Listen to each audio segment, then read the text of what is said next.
Srivastava, editor at People Matters, and I will be your host today. The topic that we are discussing today is HR automation and employee experience, emerging priorities in talent management. As we know, the world of work is transforming as we speak. McKinsey has rightly called the digital transformation of work the rewiring of an organization. As yet, another wave of this transformation changes. It presents an opportunity for HR leaders to reinvent HR practices and shape the future of work. By truly embracing digital transformation, HR can break down silos, empower employees, and cultivate a culture of agility, creativity, and continuous improvement. To further explore how forward-thinking leaders can harness the power of HR automation to drive organizational success, People Matters, in collaboration with Zoho, has organized this roundtable discussion on HR automation and employee experience, emerging priorities in talent management, where HR leaders from across industries has come together to decode the future of work. Let's have a huge round of applause for everyone once again. Thank you. Now, to outline this morning's plan, we will kick off with a keynote session led by Arjun Someshkar, Sales Director at Zoho Corporation. Following that, we will engage in an open roundtable discussion with each group moderated by a representative from Zoho. Before we start, I want to extend our gratitude to Zoho's team for their invaluable support in organizing this session. Their expertise has been instrumental in identifying the critical business challenges we aim to address in our discussions. And part of this amazing organization is Arjun, as I introduced, the Sales Director at Zoho Corporation. A few words about him. He is a seasoned professional with over 15 years of experience in sales, business development, and channel management, coupled with a decade of experience in team management. Arjun's commitment to excellence and strategic vision continue to contribute significantly to Zoho's growth and success in the competitive tech industry. Let's please join me in welcoming Arjun for his keynote session. Thank you.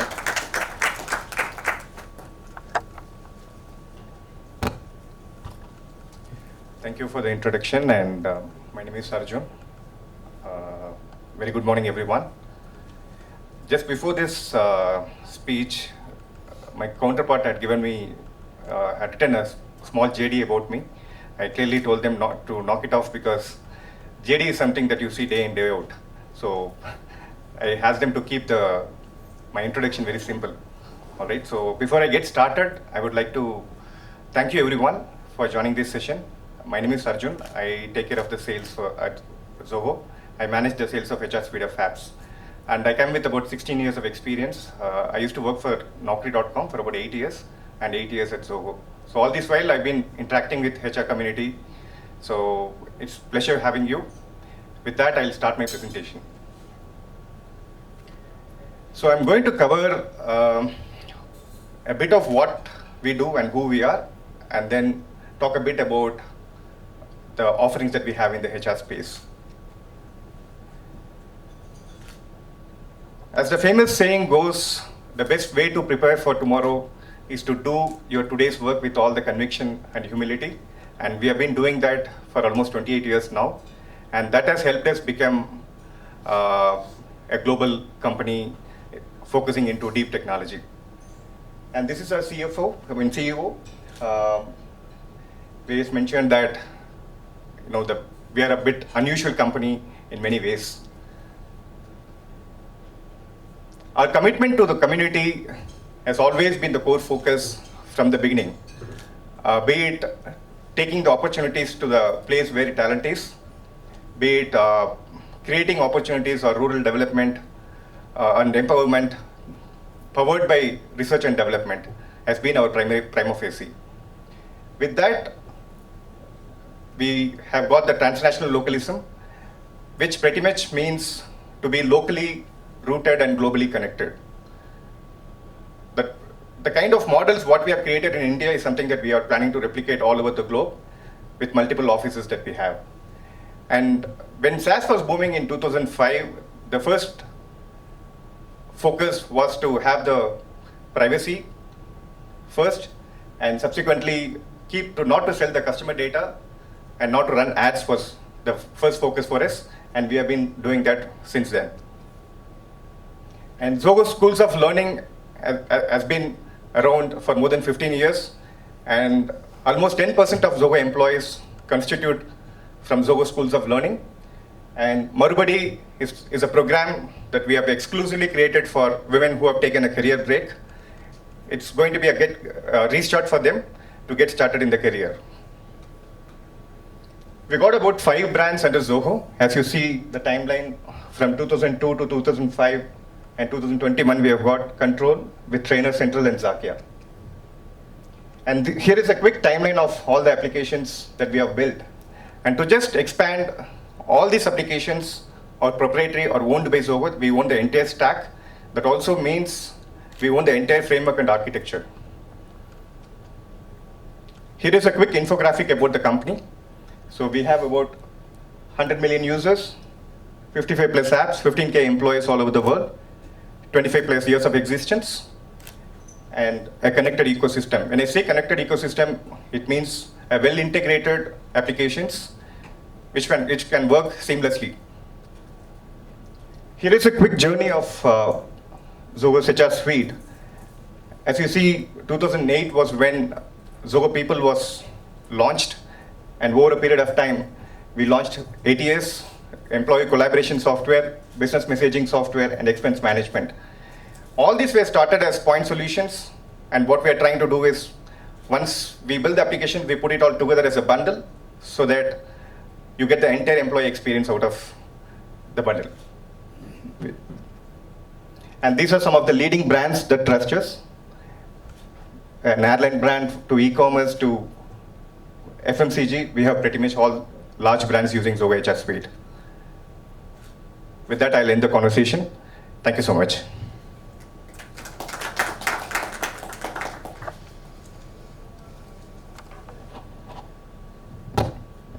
Thank you, Arjun. We are eager to hear more from you and all the leaders that are present here.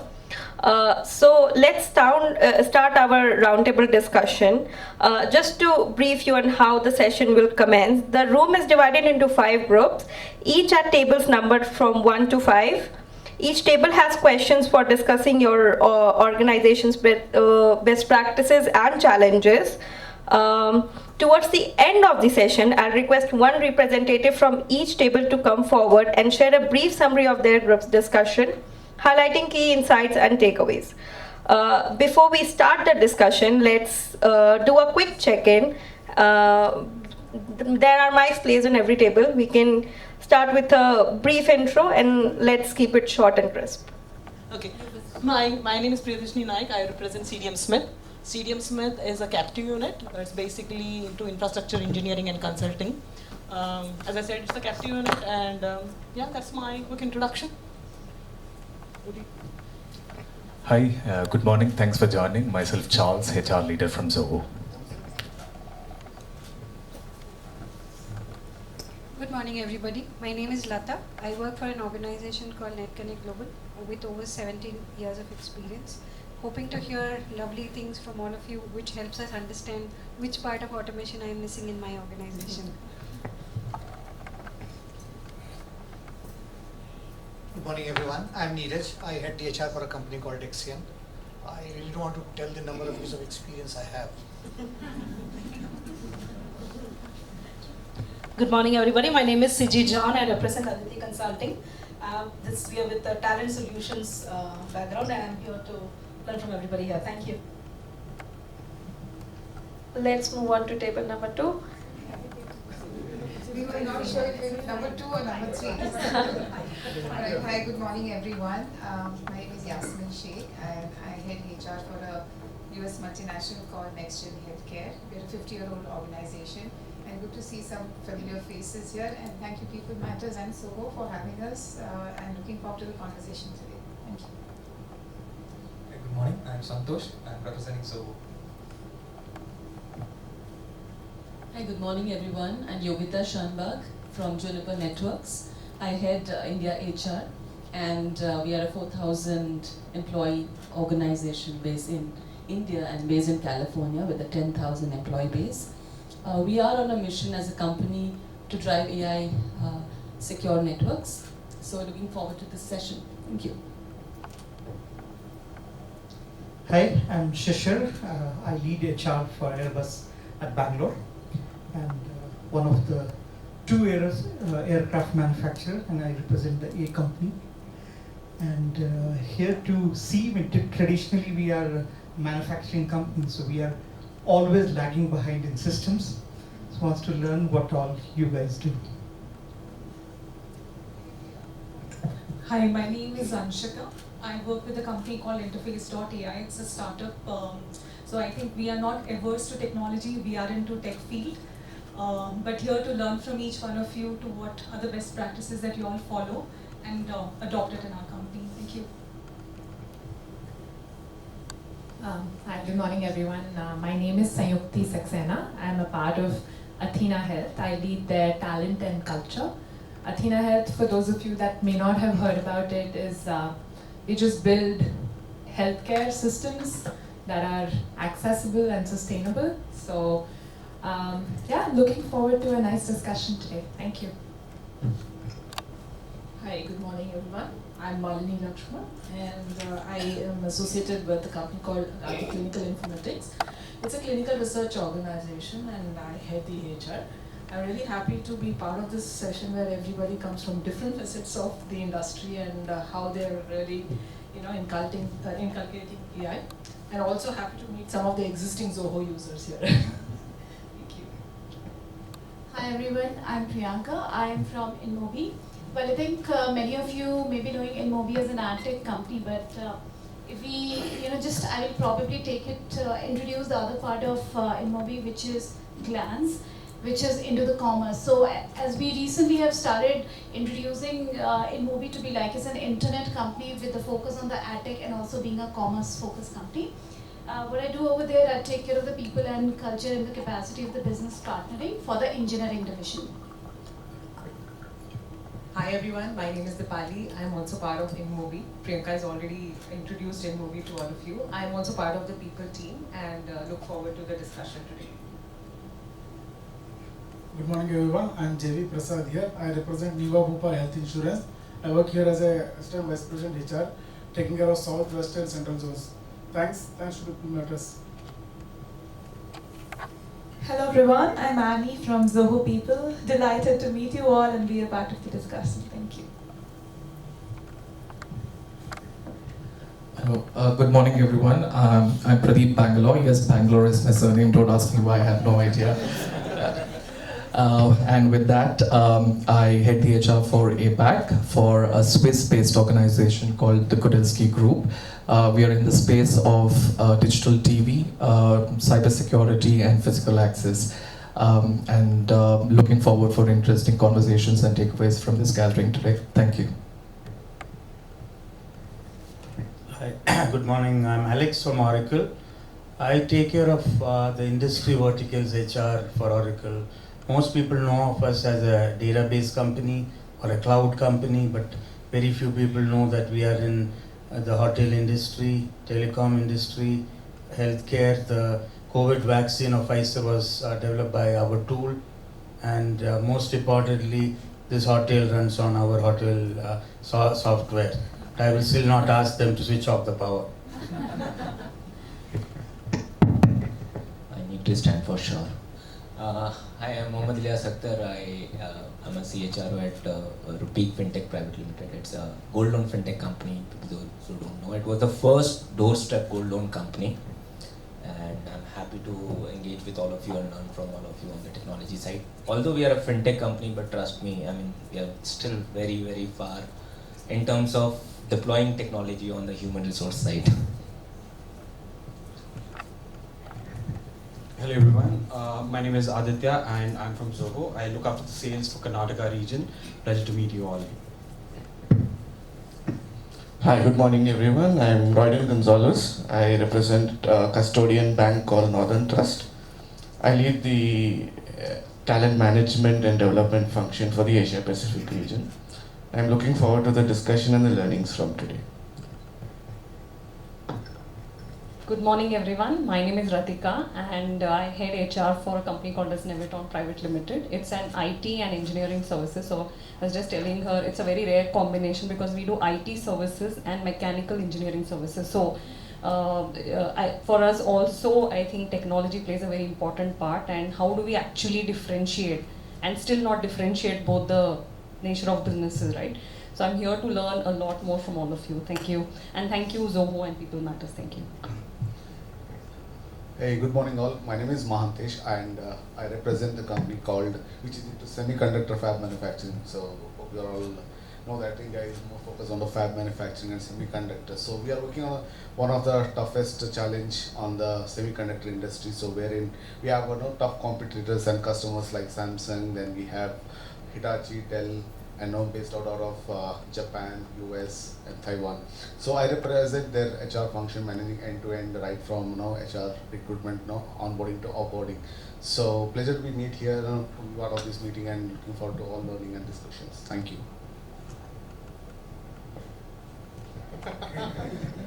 Good morning. My name is Pradeep.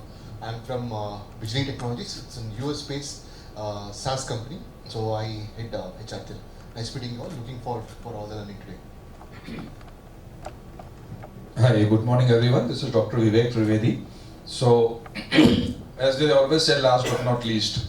So I was just waiting for that, that anybody should not have anything common.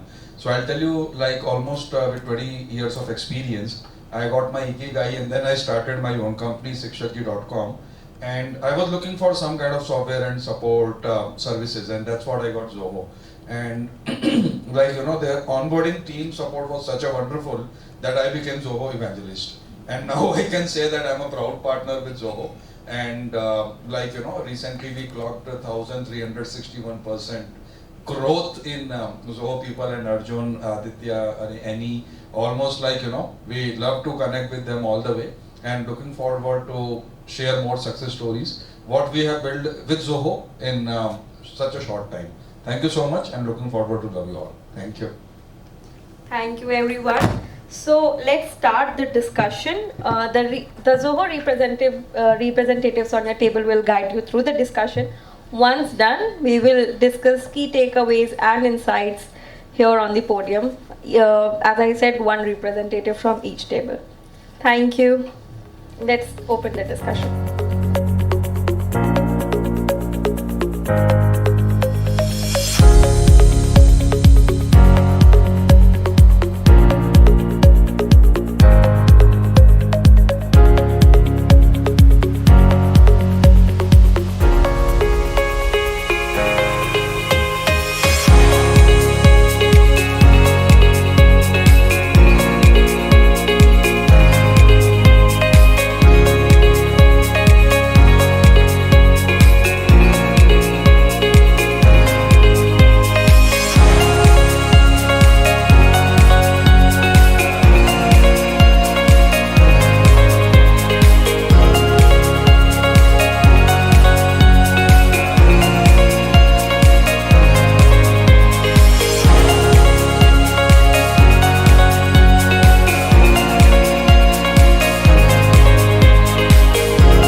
table number 1.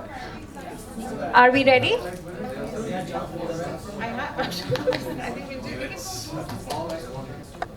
So I'll presume to present points which none of you are aware of and I did not think of, okay? So the first part was,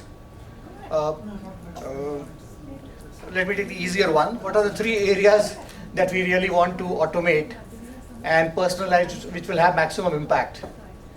The easiest one is onboarding. We thought onboarding is something which can be personalized, automated as much as we can, because this is something which is, at least the paper part of it, the process part of it is quite onerous. And people do not like spending 2 to 3 hours trying to fill up forms which they have filled up 2-3 times earlier as well. So that's one. The second part, which is the other part of the HR life cycle, is exit. So last day you figure out that you have 2 laptops tagged to you and there are 3 chargers which you have not returned, and there's a dongle also which was issued 8 years back which you have not submitted. And after all of this, as Charles said, you also have to do an exit interview where you have to tell your true feelings about the company. And you will not get your final settlement within the next 45 days. Next pay cycle is what you have wait for. So God forbid if you have left on 4th, there's a 56 days and your EMIs may go for a toss. So exit process is something, and your Form 16 next year may go somewhere else because there's a extra dot added by somebody in your email ID. I'm just trying to dramatize and trying to sound extra funny, but that's what we see every day, right? So exit, onboarding definitely. The third point, we were trying to go around the beaten path of saying PMS, training, and so on and so forth. But we figured out from Charles that probably communication is something that really needs a lot of technology impact. Yeah, and it's just not just communication, it's about the frequency or the calendar. The process of enabling each and everyone in the company to reach out to whosoever is there across the board, yeah, on a regular basis, if need be on an anonymous basis. There are answers which you want to seek, there are concerns you want to share, there are just some thoughts which do not need a response.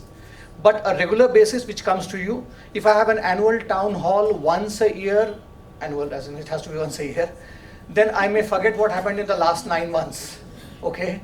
11th month is something, is what is the recency effect, which we keep telling to business to impress them, yeah? So a regular communication, and that's where technology comes in, which tells you that everybody is accessible, available, and if I have an issue, there's a frequency which ensures I do not forget and forgive. So that's the third part we thought was really important. And as far as the personalization part, which is the first part, we went through our own personal experiences of how we have dealt with this. First part we thought is very important is decentralization. Allows, so there are companies which ensure that the business units are treated as independent setups, and that allows them a lot of freedom to personalize to the kind of people they are hiring, they are retaining, and they are working with. There could be businesses, or even within businesses there could be units which are very different from each other, and if you have a one size fit all, it probably misses that part. The second thing that we thought would be easier to do and a lot of impact would be the training, and a lot of companies have done that, but a lot more to do in the training personalization. So there's one marquee program which everybody has to do because he has reached a certain level, is probably important, but at the same time everybody will have their own training needs. The third part we thought is the hiring part. Yeah.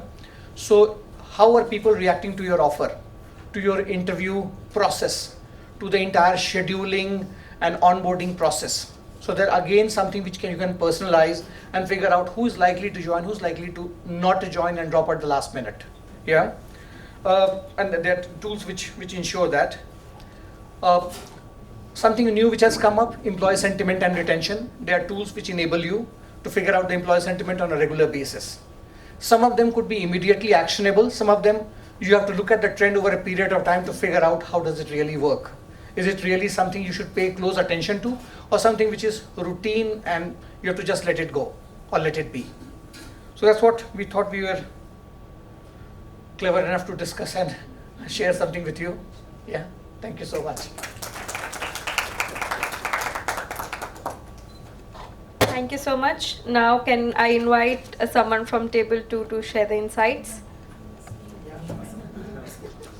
Okay, this is like the hot seat. Let's keep clapping for. Thank you. Awesome, great. Hi everyone.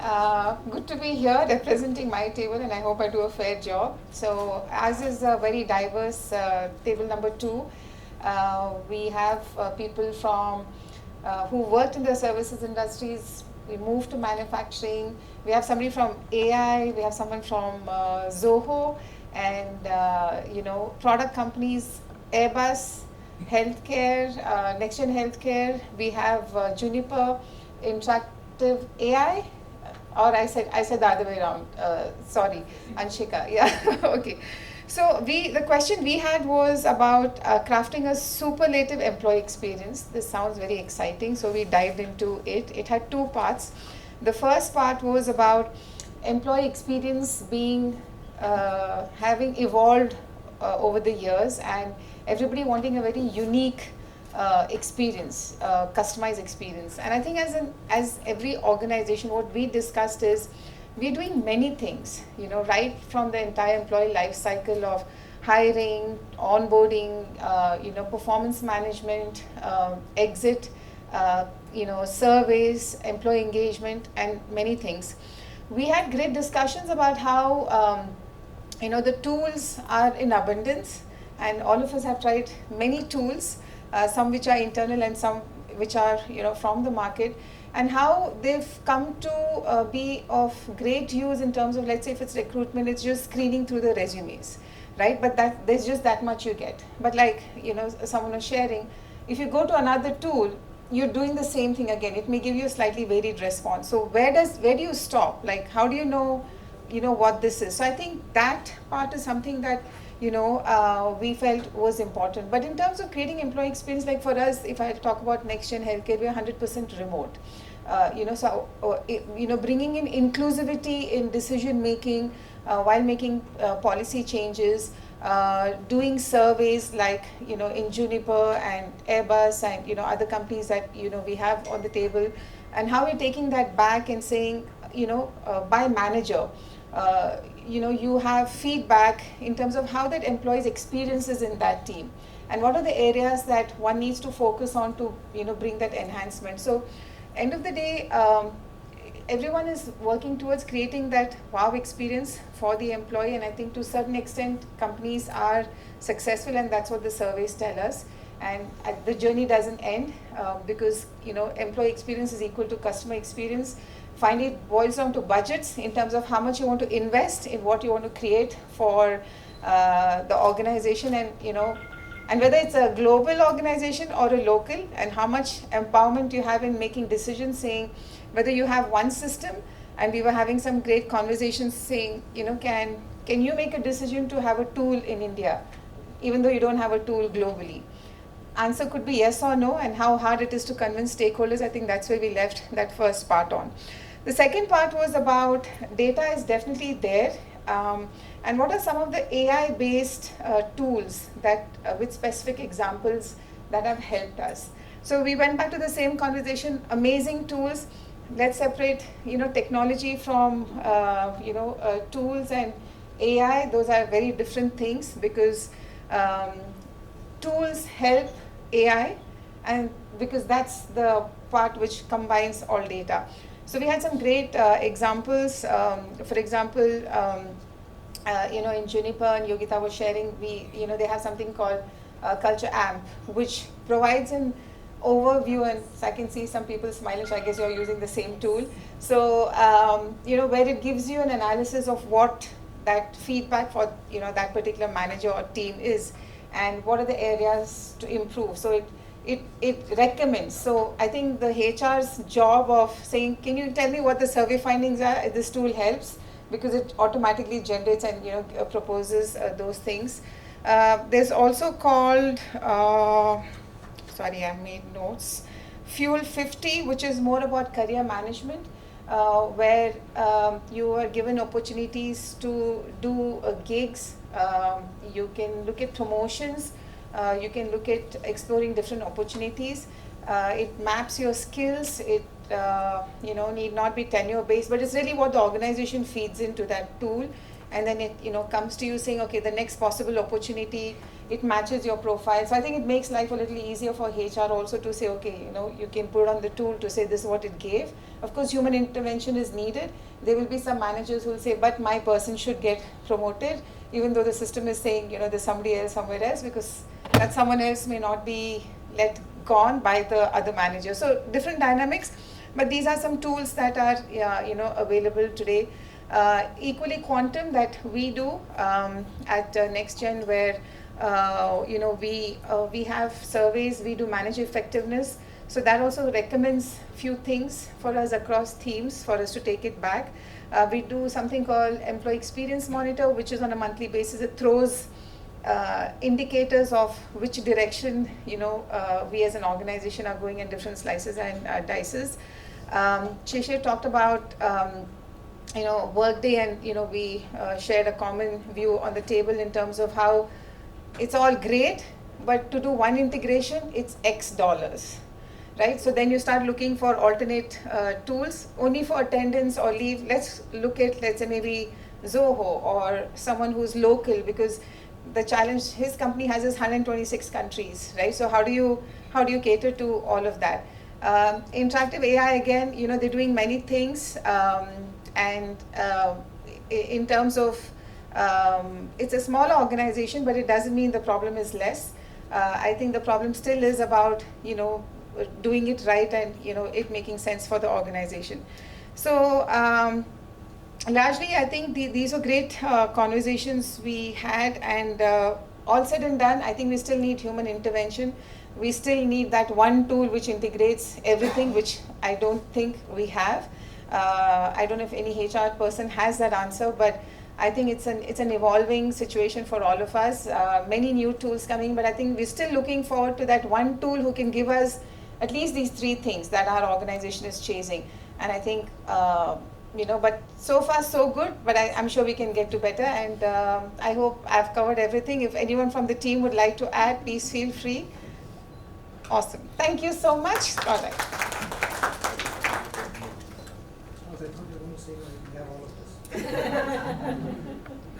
Thank you so much for sharing the insights from table number 2.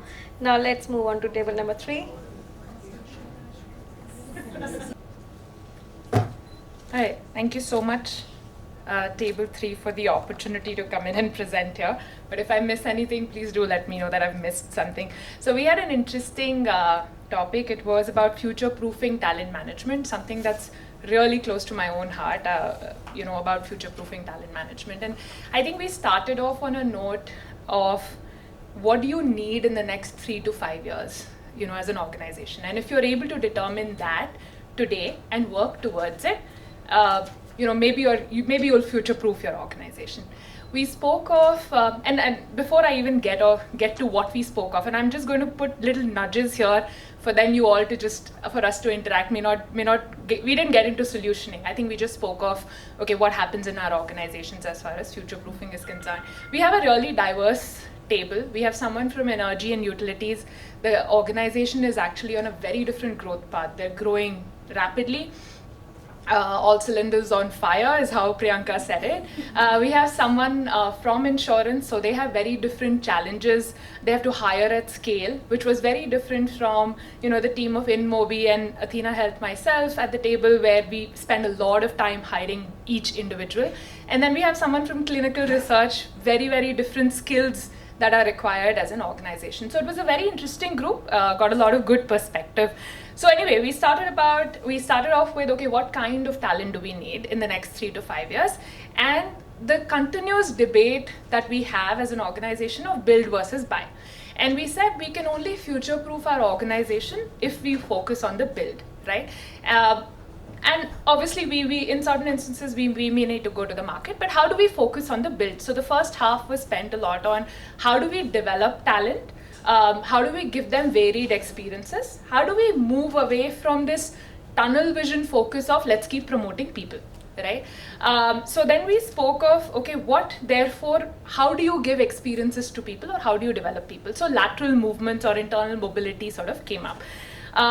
two big challenges. I'm sure it's not it's something that you've heard and has been beaten down to us.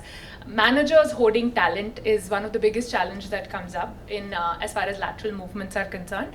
And then people tapping on each other's shoulders and sort of not even publishing a job, and saying, hey, why don't you, get promoted, or why don't, So that was the other challenge that came up. So these were two challenges, and we said, how can we use technology to, actually find a solution for us? So we spoke of how internal marketplaces could be a good way, where it's absolutely transparent. I'm employee A, these are the skills I have, these are the skills I want to build, therefore, can I apply for experience A, B, C? We spoke of, how we could post it or lose it, right, as an opportunity. So if you have an opportunity, mandatorily post it for 2 weeks so that it's transparent. Everyone has an opportunity to apply for it. There is no longer, hey, I'm just telling you on the side, apply for this job and I've got you covered type of a thing. So we spoke of a few things as far as that is concerned. Then we spoke of tools for 360 feedback, again for development. So that's again something where technology could help. We spoke of how that could translate to individual development plans. I think more or less we were aligned on the 70-20-10 principle. So we talk about skills development, talk about coaching and mentorship. I think InMobi gave a very interesting partnership between one-on-one engagement for coaches and using tech for skill building. So they said there is coaches for those high potential talent, and then we have, skills cafe to build skills, so to speak. So that was the other thing. They also spoke of master classes and stuff, and I think, you spoke of IDPs for at least a period of 2 years before we kind of look at, okay, how do we refresh it? Another interesting, very, very interesting thing that came up, which was how could you crowdsource what you have in the organization? So someone spoke of an internal tool that they built. It was called Genome, and they said, we have people who've been with the organization for 10 to 20 years. So there's a lot of institutional knowledge, therefore, that we have in the organization already. How can we leverage them through a tool to make sure they are the trainers? So we don't go external, but we leverage them for training our people. So they said they're going to be the experts for the content. Then I think my friend from the utilities, Priyanka, said, that they are actually very consciously thinking about skill building as targets for people and doing an assessment before you move to the next role. It could be a lateral role, it could be a promotion, but that's absolutely critical when we're looking for you to make a movement. So that came up. Two things that we're doing personally as Athena Health is we're investing heavily in a mentor matching tool, and we are actually merging that with our employee resource groups. So we have Athena Women, we have Athena Pride, we have Athena Family. So how do we use mentor matching for that? And then we're also investing in a tool called Phenom, which is for internal marketplace. So those were a couple of other things that we spoke of. I think the other big thing which was already covered by Group 2 was the lack of interconnectedness in our systems. So that is something that we all sort of struggled with as well. We also spoke about career paths and how do we build career paths and how do we have feedback mechanisms in the organization? What kind of feedback mechanisms do we have? All right, our next question. So this was initially about, how can you share specific examples of how you can future-proof the organization? The next one was on us, right? So it was about the evolving role of HR and how do you see HR changing eventually? I think we didn't spend a considerable amount of time on question 2. We spent more on question 1. But we clearly said, I think someone from the team said, the expectation is that there are these 20 different Excel sheets. Please go ahead, analyze people data and tell me how people are performing and how will they perform, etc., etc. And I was like, maybe we should look at how many man hours are we spending on something like this, and is this the right use of our experience or our talent, right? And so therefore, people analytics, is going to play a significant role. Can you draw a correlation between people that are highly engaged and leaders that are spending and investing on learning and things like that? So I think we need a lot of that in terms of intervention.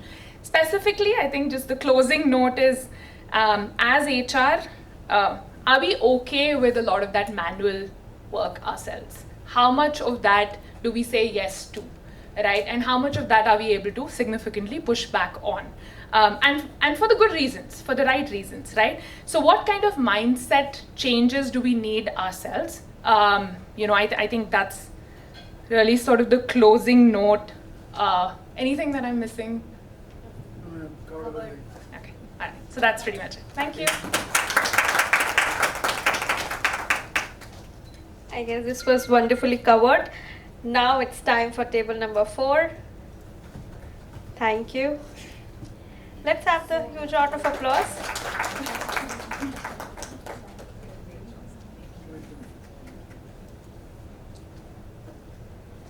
Hi, our topic of discussion was about breaking down silos and how can we collaborate better using HR automation.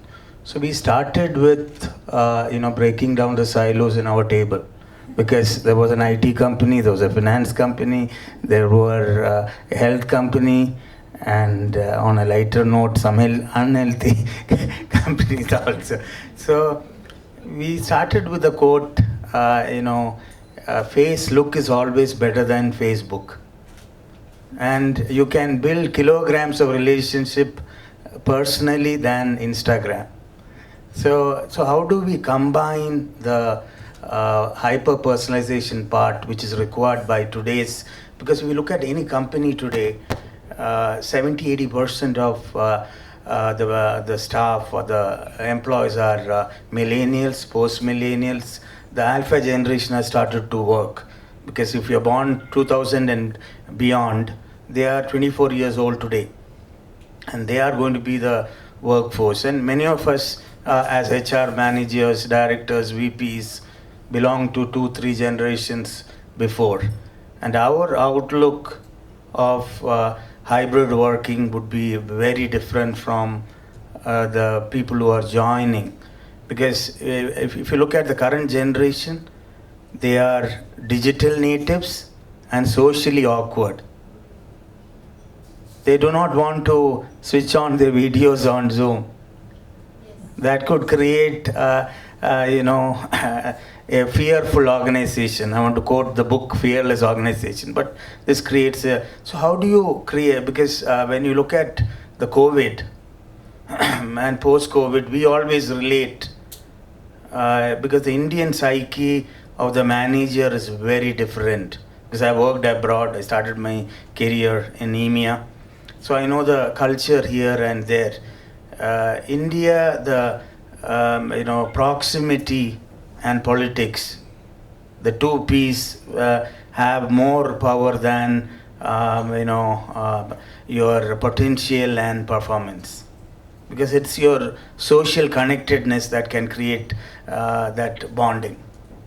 So how do you move away from that? We always talk about COVID, then the remote working. But let me tell you, many of us who are working in MNCs, people who were outside of India, they were working from remotely from ages. And today it is only outcome that matters for the income. Geography is history. So how do we build that connectedness remotely and break down silos, build bridges and remove barriers? So, and we'll have to do a mix of personalized approaches, a mix of artificial intelligence, a mix of things like metaverse. I want to quote PwC UK, where they have a site called Virtual Park. So anybody who wants to apply to PwC, they can create an avatar, talk to an avatar in PwC, and they can even request for a vice president also to come in live. So it is the gamification model. I don't know how many of us really love training. HR loves training, or the training and development team loves training. But if you ask a participant, they would give, because today we have many sessions where I am part of. The people don't log off even after the session. Then I asked them, do you want an advanced? We can have 2 more hours. We had unconscious bias training. Now I will take conscious bias training. Unconsciously or consciously. So it is, at each step, the various steps that we have taken in the employee life cycle, right from resume parsing to assigning them bots where they can talk, because otherwise normally HR response is we will revert, but we never say when. It could be after a decade, 2 decades, and mostly it's going to be never revert. So when you mix the softer parts with AI or technology, it becomes far easier for an outsider to connect to the insider of a company or the decision maker. So that is there.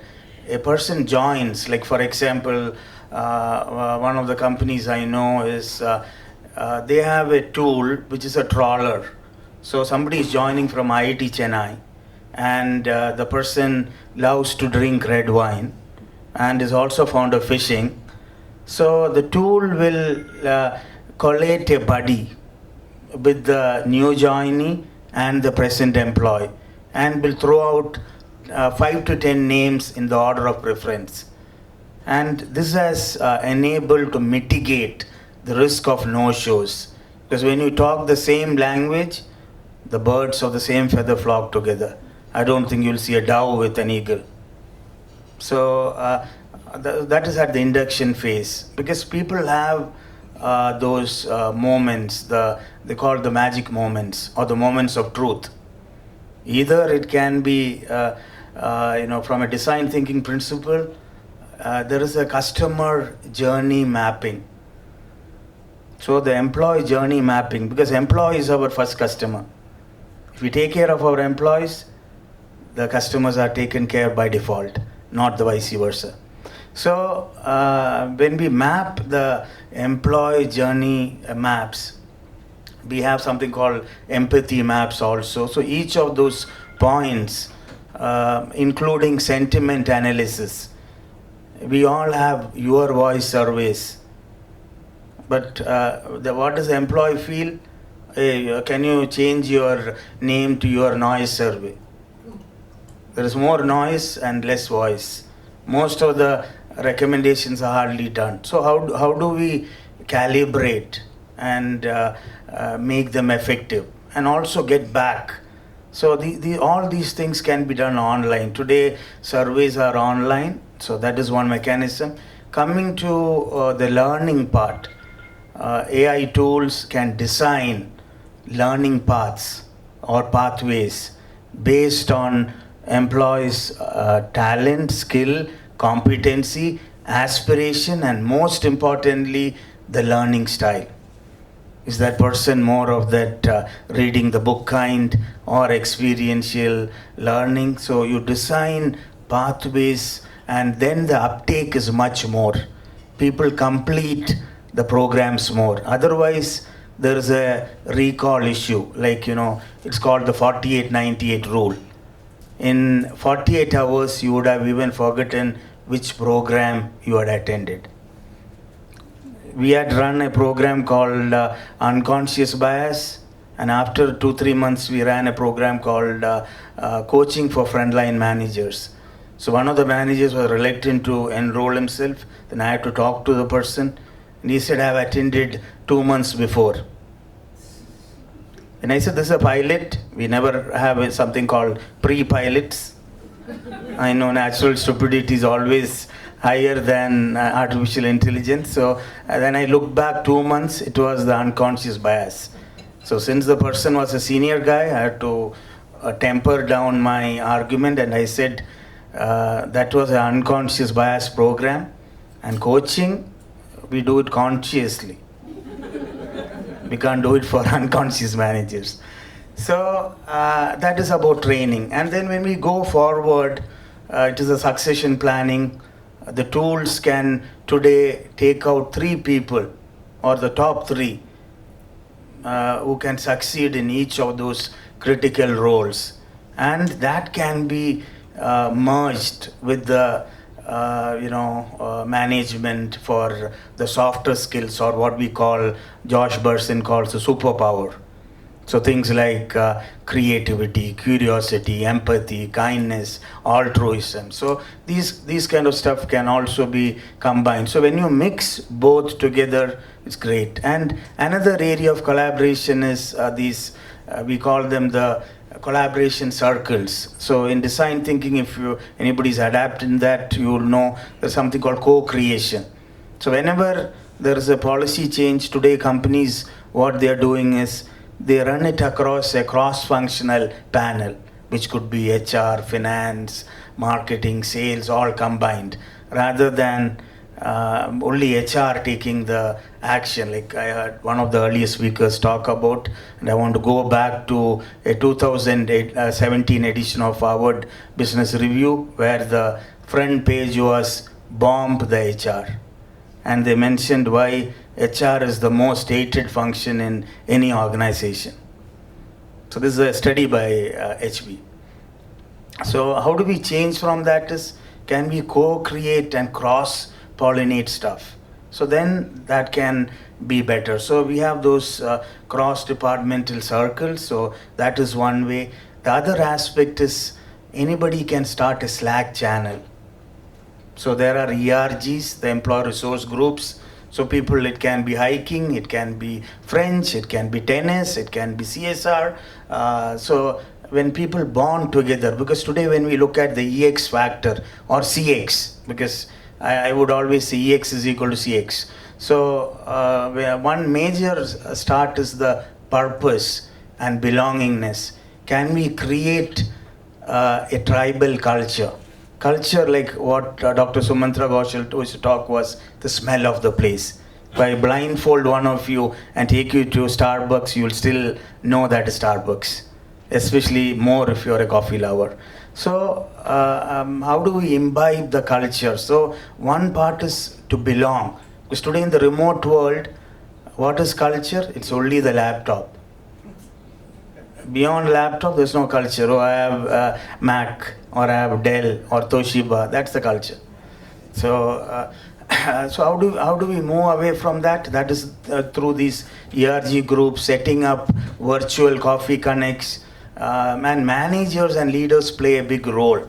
How they can change. So they are the softer side of it. And you can do the fundamental aspects and the base level through things like AI and automation and all that. So, and coming back even after the recognition, today we have polls where anybody can recognize and appreciate, or thank you cards. It's all online, and awards are thrown open across the company level. So the bias factor is reduced. And finally, coming back even at the joining or the exit stage, I remember before 20 years, most companies used to have 30 to 40 sheets of paper to be signed or read through. We call that safe harbor, but I don't know how safe it was, once you read all those stuff. So, so even the exit process, streamlined, captured, the data analytics and their usage has really gone up. And even the alumni. So most companies have an alumni network, which is again run on an automation mode. So that is the entire thing. And our table, what we came across is nothing beats the hyper-personalization. That is the Savile Row or the bespoke model, where each person wants to have a particular thing, and how can we hyper-personalize it. And I want to just end with the quote that the hybrid approach works, and I want to quote from Federal Bank, "Rishta hai aap se, sirf aap se nahi." And no offense to Arvind Kejriwal. Thank you. Thank you for packing your insight with such great humor. Last but not the least, I want to invite table number 5 to share your insights. So only one or two can also join?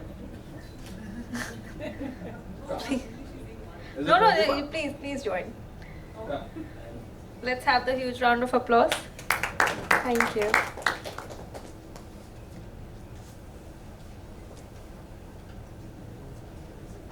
Do you need a mic? No, you that. Hi, so thank you everyone, and it's really a great morning today that we got all the way the best of the best energy, the best of the best enthusiasm coming on the table and coming to all of us here. So we got a topic which is very close to heart of everyone, not only to us. So that is all related to talent acquisition. And we are very fortunate that we have got a diversified people all across industry who were on the table, and they were able to share their insights. So myself and Rodan, and then we have got Mayantesh, we have got Pradeep also. Arjun is not now here. So we were very blessed to get all those information and insights. So now taking it to the first level, that how can HR balance the use of automation and AI in talent acquisition and retention process. So we just thought about how can we take this discussion forward, and how can we take this industry level best practices. And we always thought about connecting the dot with respect to what we had in the morning, and that we call it as a sandwich, right? So we just thought of that how the sandwich automation process can be helpful in terms of giving the feedback to the candidate, because every time what the candidate only listen is, we will come back to you, right? But HR never come back. So that's the reason we thought about how can not we look forward to have an automation in terms of creating a workflow, whereas it can be a sandwich pattern workflow which includes with a positive thought process as a positive feedback, and then second it goes with respect to scope of improvement, and further it get drilled down to the next step forward. So when we follow these all, that was called as a sandwich pattern. And Ratika would like to add on here? Yeah, so just adding to his points, we were thinking even with Zoho, I'm assuming most of you are using that. So I think Arjun gave us those points, how they have, because this question has human touch and technology at the same time. So how do we do that, right? So we spoke about how it is helping, pre-populate the JD and all that. But we were saying, okay, I'm sure so many of you might have applied to so many positions, and then you get a automatic message, right, saying that we couldn't move through because of, some people mention reasons and some people say sorry and all of that. So we were just trying to say, even though it's a simple message, can it be more empathetic? Because anybody who has applied for that position has applied with a hope that he or she will get shortlisted and move further, right?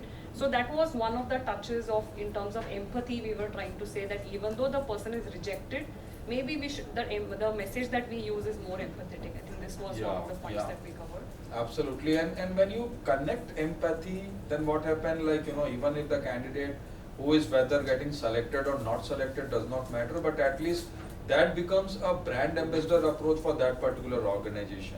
And that's the reason how we can take this automation to the next level, where it can be more supportive towards giving the feedback and giving the constructive feedback with a sandwich pattern approach. So that's the first thing. The second thing what we talk about in terms of retention part of it, or before that even, when we talk about something very unique is rejection circle. What happened? We always get into selection mode. We always get into the candidate who are selected and who become the part of my talent community and all that.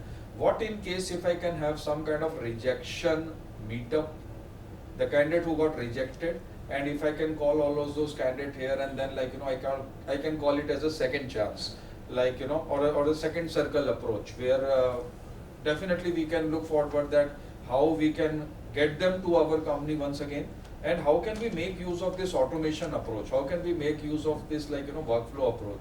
So every candidate who has got rejected, at least they can meet up in 3 months or 6 months, there are good chances that I can actually have my own brand ambassador approach coming into picture, and my employer branding comes into that way. So that's the reason this is the second part which came in picture in terms of getting into the talent acquisition piece of it, and how the automation can be helpful. Yeah, Radhika, would like to add on? No, I think that. Yeah, good. So now the second part was all related to a very interesting concept like, that tier 2, tier 3 city, how can we attract talent from them? And we have got Mahantesh who has given a very great example, and even Pradeep ji also given a very great example related to the different cities like including Mysore or including Dharwad, as we talk about like how we can have it. And it was a great brainstorming happened that how the tier 2 and what tier 2, tier 3 cities may look forward towards getting into the community level. Yeah. Yeah, so we spoke about some strategy. So obviously it's written here, how do you actually attract the tier 2 and tier 3 city talent, right? So I think also Arjun shared a great example of how Zoho office was started. So he said south of Tamil Nadu, they chose a place where they started the office. So we were just thinking like whenever it is tier 2 or tier 3, where do we go? Where do we start the operations from? So it's basically depending obviously first from the management, but we thought how do you use automation there? So we'll have to look at if you're already an existing company and you're thinking of expanding. So look at the talent from where exactly you have. Obviously you have so many tools to identify who are your talent, who are all those great talents and all of that. From where are they actually coming? What is the tenure that they've been with your company? So many analytics will be there. So you can use that analytics from those particular tools and identify where you exactly want to go, which place. So as I said earlier, obviously it firstly depends on the the person who has opened this company, also the management idea. But additionally, this can help us to understand where do we exactly go, because there are two ways of doing this tier 2, tier 3. Either you go there, or you attract the talent from there and you call them down to wherever you are located to. So there are two ways. So this we thought first way is if there's an opportunity to go there, why not please we can use the help of automation, get these insights and go and open up a place there. Or obviously, if you're hiring talent from tier 2 and tier 3, today it is very, very easy because all of us, even if you're working in Bangalore today, I'm assuming are hybrid, except for few companies where obviously hybrid is not allowed. So how does it really matter? Because work from anywhere is today a big concept, right? So whether you're working from home, working from anywhere, it doesn't matter. But what matters is your productivity, which we are able to check with the tools that we're using. So that was one of the things that I think we covered. Yeah, and moreover, when you talk about a tier 2 or tier 3 city, what matters most is that how are you connecting them with respect to the other city level also. And that's what we just thought about, creating something called as talent community framework and a platform for that particular tier 2 or tier 3 city wherever we all expected to open the office. So that at least not only the fresher level hiring can be very easily possible once you can connect with an education institute and so on and so forth. But how about the lateral hiring? So that was a major concern, that was a major question which came out of the discussion, that what we can do to attract the talent for a lateral hiring in tier 2 and tier 3 cities. Because tier 1, definitely there is always whether you are a Bangalore or a Bangkok, hiring talent or high attraction is not a major concern there. But when you talk about majorly getting into tier 2, tier 3 city, you have to look forward that how the community can develop and how this community can be further looked upon in terms of creating an employment opportunity or creating an opportunity for them to enter to our organization. So that's what the few things which came up. One major point which again what discussed on the retention part, that how and what technology can do in terms of retention. And then we tried of creating again the connecting approach with respect to the early warning signal and looking EWS system, getting into one-on-one discussion, and then creating a complete workflow all put together. So how these three things can get aligned? One is that you should have an EWS, which is a structured framework, which is and then there shouldn't be any kind of chances of getting disturbed the process in between. An SOP can be created, and that's what EWS works. Now from this EWS, whatever is your inferences coming out, this can be done in terms of one-on-one discussion. So what happened? Your tech, your automation, all the way it is supporting together, and that's what it is creating a great value chain and a line of a system where it is getting help together all the way. So these are the few things which we discussed about. Anything else? No, I I think the room, we have already spoken so much about the tools and automation. I think Yeah. mostly all the points are covered, yeah. Right, so thank you so much and reality. Thank you.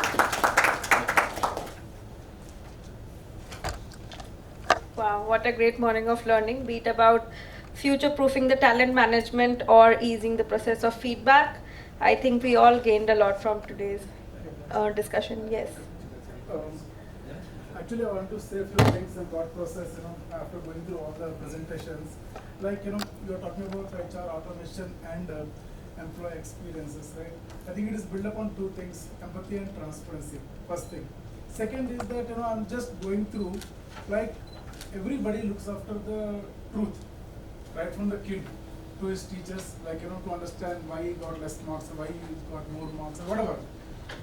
The wife and husband looks after the truth to each other. The employee asks the employer, the manager, truth, always. If there is no logic, if he is not satisfied, he will go to the next level. Right, if my team member is not responding, to the questions, logic, because she or he might not be having the capability to answer, it will come to a next level. If he or she also not addressing, it will come to next level. And then finally it comes to me. Even if I am not able to answer to a leader, then finally it goes to CHR.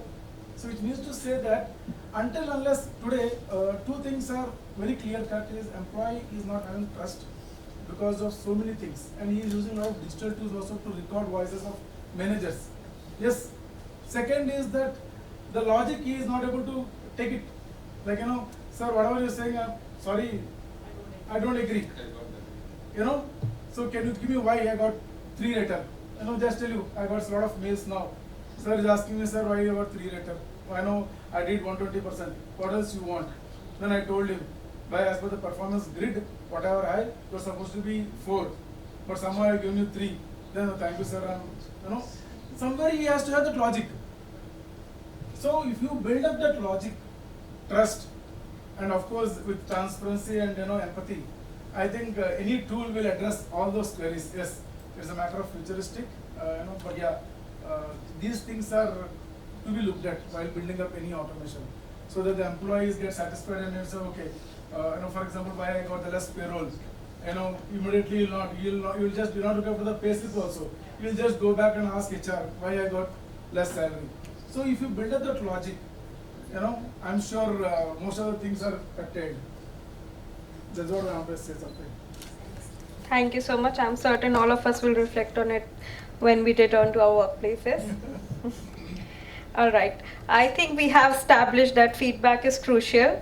Hence, I request everyone to take 30 seconds to scan the code on the screen and share your feedback.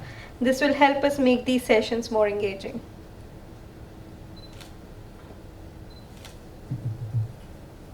All right. Now, let's transition to our closing remarks by Charles Goodwin, HR leader and public speaker at Zoho. With an extensive experience in people, programs, and processes from renowned IT organizations, Charles comes with a powerful background built over 2 decades. A TEDx speaker known for his motivational speeches, he is currently with Zoho as HR leader. Let's give him a huge round of applause. It will not take much time since time is running. I know it's too difficult to pull our time on a weekday. The next few minutes after this session, I'm sure you'll be looking your mobile, looking your email, looking your office chats, what is waiting there, right? And thank you so much for your contribution for the last 90 minutes, focused. And I was able to learn so much from each table, 5 tables, thanks to my table as well. And as a closing remark, as HR, a leader of Zoho, I strongly believe we can talk about technology, we can talk about AI, we can talk about automation and so on. The core of every organization is people. Right? Hope you will agree with me. Yes? Hello? Yes? Yes. Thank you. HR is not about human resource. HR is more of human relations, handling people with care. Right. I would like to share a couple of inspiring stories which touched my heart, because beyond technology, how we can really impact at our workplace. I traveled to Pondicherry a couple of years back, just about 18 months back, if I'm not wrong. I went for a job fair there, hosted by the governor of Puducherry. And I've seen many, many thousands who were visiting our stalls, visiting the entire campus, hunting for job, because post-COVID batch, you know, right, how painful it was. Many, many aspirants who came for the job fair. One guy, you know, while leaving, by around 6:15 in the evening, you know, I was leaving along with my team in the car, beautiful garden, Puducherry University. I wanted to have a photograph there along with my team. I was just waiting there, taking my phone, having a selfie. One guy who ran and, you know, called me, "Sir." I said, "Yes." I started my selfie time. I asked him who you are. And he said, "I'm so-and-so. I did my whatever education. And can I help you with the photograph?" I said, "Yes." I left. I said bye and got into the car. And after closing the door, he asked my number. I said, "Okay, I'll give my card." I gave my business card to him. And no, he came with an empty hand. Within few seconds, he took his hand behind his back, took a one-page profile, a resume, full of sweat. I was not able to touch, to be very frank. But, my dear friends, now, during the travel, when I opened that resume, in this last 18, 20 years of my journey, I have never seen a resume like this. So beautiful, so colorful. It was just the sweat. He did something, but his passion was towards completely extremely different. His passion was towards UI and UX. No education with UI UX. A freelancer, college dropout, financial situations. And almost for 3 months, you know, when we give a number, HR folks, we know, when we pass a number to any of the student or anyone outside, every day we need to delete that WhatsApp good morning message. I don't know why they send that WhatsApp good morning message. No, I don't respond to those kind of just good morning, nothing else. One fine day he said, "Sir, how are you?" I said, "Yes, I'm good. How are you?" He said, "Yes." Couple of weeks went by. To cut the story short, he sends me a message, "Sir, this is my background. I'm doing freelance design for a few small organizations, and please let me know if there is any opportunity." Today, that aspiration for him to chase, ask, being different, we would have seen lakhs of resumes in all our tenure with that sweat, but still that resume was beautiful. I still have that in my desk. Today he's working in our organization as a UI UX designer. He never imagined that salary in his lifetime. Today he's happy. One of our group of organization called V-Titan, one of our product company of Zoho group of companies, he's the chief design officer within this 18 months. All right? And that is the impact which we believe beyond technology, which we have been creating. I'm sure during our talk, during the table talk as well, Arjun mentioned about the unconventional way of looking things. Now we break the rules, and 28 years now we don't have a process called attendance, right? And we don't touch our employees' salary, ensuring that 31st, 30th evening, the last working day, everybody is getting paid. We don't care about their leaves, we care about their delivery, of course. We care about their career progress and so on. I'll share one more inspiring story and conclude with my closing remarks, because 28 years back when Sridhar went to different parts of the world, our CEO Padma Shri, Dr. Sridhar Vembu, from a Tamil medium, the local language school, went to IIT, went to different parts of the world. He saw different products in his hotel or in his room.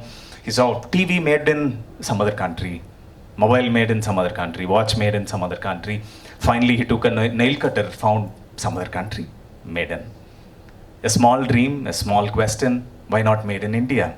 Today, our tagline of our company goes like this: made in India, made for the world. Right? In this 28 years, 100+ million users using our product worldwide. And when I think somebody, yes, from table 2, when she presented, she said, no, whether a company, whether an organization can give one solution for an organization. I think that's a challenge which you are giving to the entire world giving to Zoho. I'm sure, touch wood, in the next couple of years, our team, Annie and team, will be back to Bangalore, coming, mentioning that, no, we are there. And we are not yet there, we are going in this journey. I'm sure every organization have all these. I'll share one more story and give some stats. Out of 15,000 employees in our organization, easily about 35% to 38 to 40% were hired through unconventional hiring. Right? Talents whom we have seen, and this can happen only when we give empowerment for our leaders in the organization. Most of the time, our HR leaders' hands are tied, our business leaders' hands are tied. In our organization, complete freedom for the business leaders to run their show by their own. HR should be an enabler to help them to smoothen the process. I'll give one classic inspiring story. How much ever time I hear this story or whenever I see this guy, gentleman, I get goosebumps. How we clean a toilet, a red color brush, a green color Harpic liquid. The same way 12-store building in our Chennai office, one guy who came from Andhra for his survival, for his basic living, to Chennai, and he was cleaning the toilet almost for the 12 floors along with his co-housekeeping staff. One fine day, he was there cleaning a restroom. One of our manager had a conversation with him because he couldn't understand the local language Tamil. This guy spoke in English, very decent, simple, without any much grammar issues. He was able to converse a good language. To cut the story short, both the manager and that guy had coffee together next day. The same guy is not using brush today, not using that Harpic liquid, a school dropout. Today he's using definitely the 3 lakh worth Mac laptop and iPhone 15. He's working as a senior Apple mobile developer. Can we believe? And that's the impact which we want to create, and it's a message for each one of us. I'm sure every organization will have such inspiring stories in your journey. And I strongly believe as HR leaders, as we fight between technology and people, personalizing, and HR is one of the solution provider where we can customize based on the organization need. Even this product can cater a small petty shop, a department store.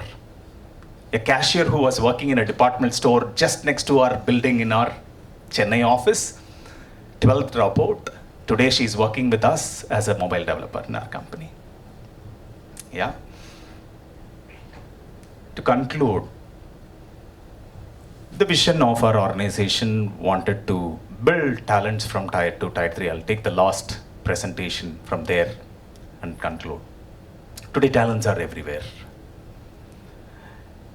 Tier 2, Tier 3, even during the great time of resignation, the previous year, soon after COVID, when few organizations were 30%, 35%, 40%, we were from 4% to 5.5 to 6 max. That is just because an organization, if it is built with people-centric, I think people can do wonders. 4 basic things which I believe as HR leaders, organization can bring in a lot of transformation beyond technology. If we are really passionate about what we are and how we are as an organization, as leaders, because somebody mentioned, no, it should be from top to bottom, right? Right from CEO, being available, and Ritz spoke about communication, right? Being available, just I'm available, that's all, right? Passion will drive till the last person who is cleaning our toilet or taking care of the security.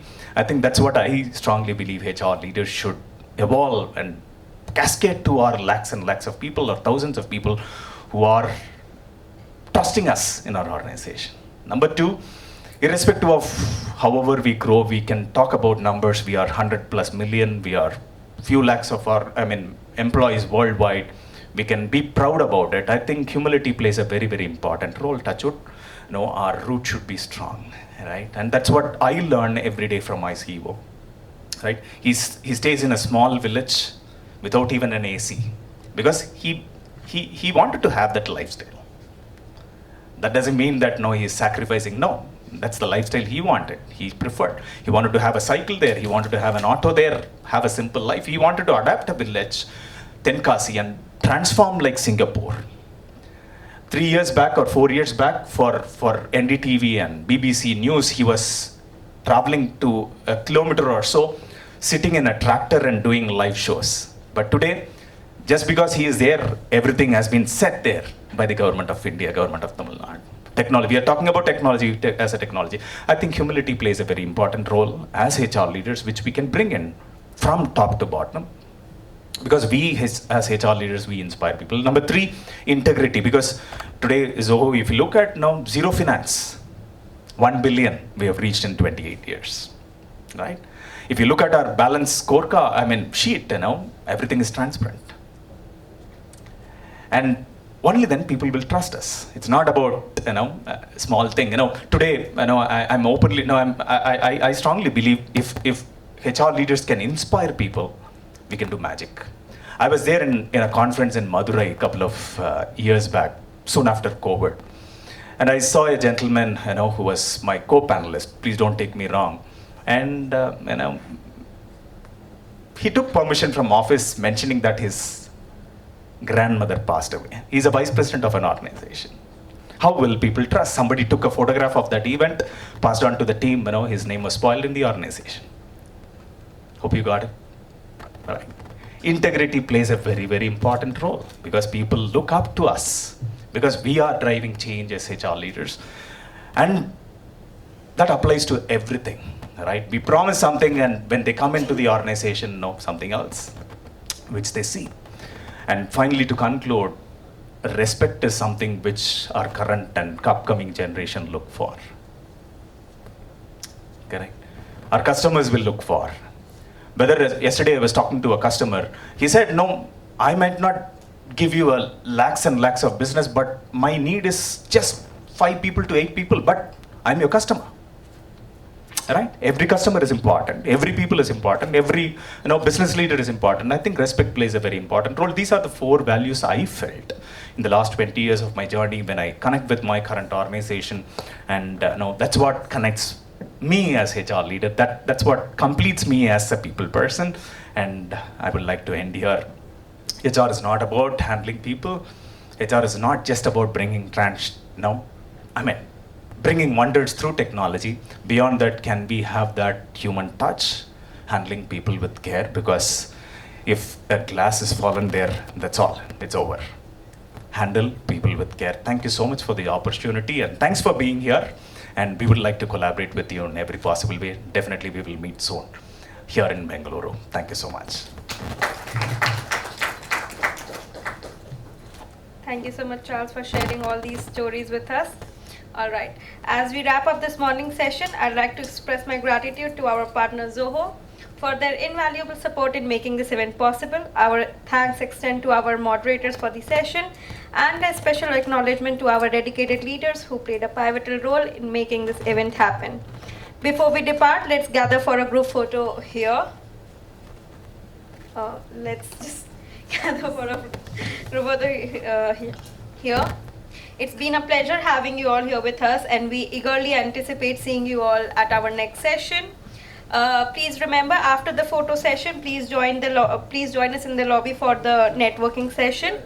And with this, I wish you all a fantastic day, and most importantly, stay safe. Let's have a huge round of applause for each one of us. Thank you. Let's gather for the